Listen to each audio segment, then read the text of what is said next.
Next question علی بھائی، فقہ حنفی میں امام مسجد کے لیے جن دو شرائط کا ذکر آپ اکثر سکپ کر دیتے ہیں، پلیز کبھی ہمت کر کے ٹروتھ لور بنتے ہوئے عوام الناس کو بھی بتا دیں۔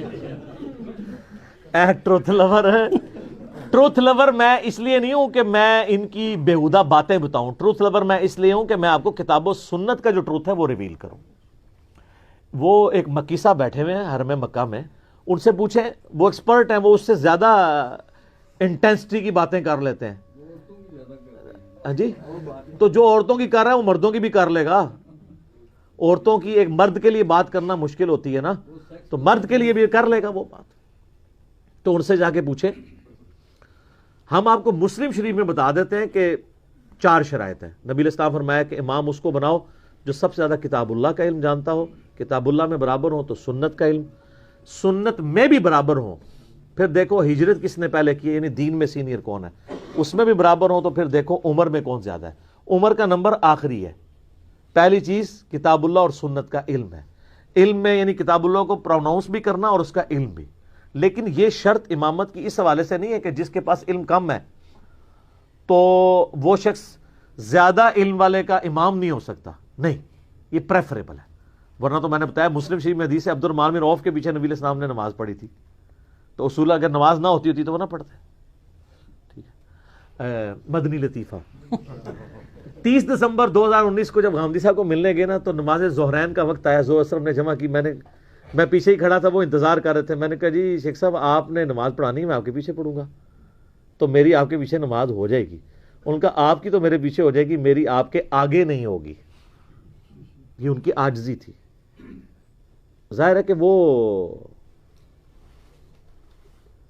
تفنن کی حس رکھتے ہیں، ان کے اندر موجود ہے، کہتے ہیں میری آپ کے آگے نہیں ہوگی، آپ کی تو میرے پیچھے ہو جائے گی۔ یعنی وہ یہ بتانا چاہ رہے تھے کہ اپنی عاجزی کا اظہار کر رہے تھے کہ مجھے پیچھے کھڑا ہونا چاہیے، تو یہ ان کی عاجزی ہے، ہمارے حق میں تو حقیقت ہے۔ تو میں تو ہر ایک بندے کے پیچھے نماز پڑھ لیتا ہوں، لیکن قرآن اس کو صحیح آنا چاہیے۔ اگر قرآن وہ غلط پڑھتا ہے امامت کا حل نہیں ہے۔ باقی فقہ حنفی کی جو 2 شرائط ہیں وہ انتہائی بیہودہ ہے، اور ہمارا کیمرہ اس چیز کا متحمل نہیں ہے، لیکن جس کو انٹرسٹ ہے تو وہ جا کے پوچھ لے۔ تو جب پوچھیں گے نا آپ تو وہ آگے کہیں گے یہ لکھا تو ہوا لیکن مفتہ بھی قول نہیں ہے، کہ اس پہ فتویٰ نہیں ہے۔ ٹھیک ہے، قول تو ہے لیکن ہم اس پہ فتویٰ نہیں دیتے۔ ہم یہ پوچھتے ہیں یہ جو لکھا ہوا کیوں ہے، اور یہ کس بزرگ رحمۃ اللہ علیہ کے دماغ میں آیا ہے کہ وہ جو 4 شرائط میں برابر آئے تو آگے یہ لکھے، اور اگر اس شیطانی دماغ میں جو 2 شرائط آئی ہیں تو 50 تو میں اور آگے بنا دوں گا کہ جس کی وہ شرطیں بھی برابر نکل رہی ہوں۔ پھر اگے اے چیک کرے، پھر اے چیک کرے، پھر اے چیک کرے، وہ تو قیامت تک چلتا رہے گا۔ بند کر دو، ٹھیک ہے۔ اے علماء سے پوچھ کے چلے، کہتے ہیں نہیں علماء سے نہیں، دور کرتا ہے۔ فَاسْأَلُوا أَهْلَ الذِّكْرِ إِن كُنتُمْ لَا تَعْلَمُونَ، اپنے علماء سے جا کے پوچھیں وہ 2 شرطیں کون سی ہیں، اور اگر آپ کو نہ بتائیں اور منہ چھپائیں تو آپ سمجھ جائیے گا کیا کہ مرنے سے پہلے ہے مسلمان، کر لے اس پہ غور۔ کتابوں کا خدا اور ہے، بابوں کا خدا اور۔ بابا نے ایڈی پیڑی گل لکھی ہے، وہ 10 نہیں دس دیتا ہوں۔ سر یہ بھی تو ہے کہ سنا ہے کہ جس امام کے لیے دل میں بغض ہو اس کے امام نہیں، ایسی کوئی حدیث نہیں ہے، یہ بالکل جعلی روایت ہے، ایسا نہیں ہے۔ لیکن مولوی سے پوچھنے سے پہلے وہ یہ کہہ دے گا کہ بھئی من پتہ لگ گیا تو کیسے سیشن ہوگا۔ آپ یہ جو کہہ رہے ہیں نا جس کے دل میں بغض ہو امام کے لیے نماز نہیں ہوگی، ایسا نہیں ہے۔ صحیح بخاری میں 695 نمبر روایت ہے، صحابہ کرام نے کہا امیر المومنین سیدنا عثمان سے کہ ہمارے امام تو آپ ہیں، مسجد پہ فتنہ گر امام کا قبضہ ہے، وہ ہمیں نمازیں پڑھاتا ہے۔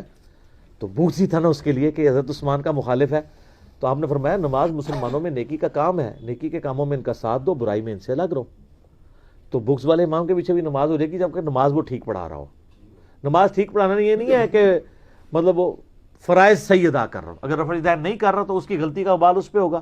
وہ 694 نمبر حدیث ہے، لوگ غلط نمازیں بھی پڑھائیں گے، ان کی غلطی کا وبال ان پہ ہو، یعنی وہ سٹارٹ سے لے کے اینڈ تک جو پوسچرز ہیں نا وہ وہی رکھے۔ تو وہ تو اللہ کا شکر ہے، یہ اللہ نے نماز کی حفاظت کی ہے کہ تکبیر تحریمہ سے لے کے سلام تک نماز کا بلو پرنٹ دنیا کے ہر مسلمان کا ایک ہی ہے۔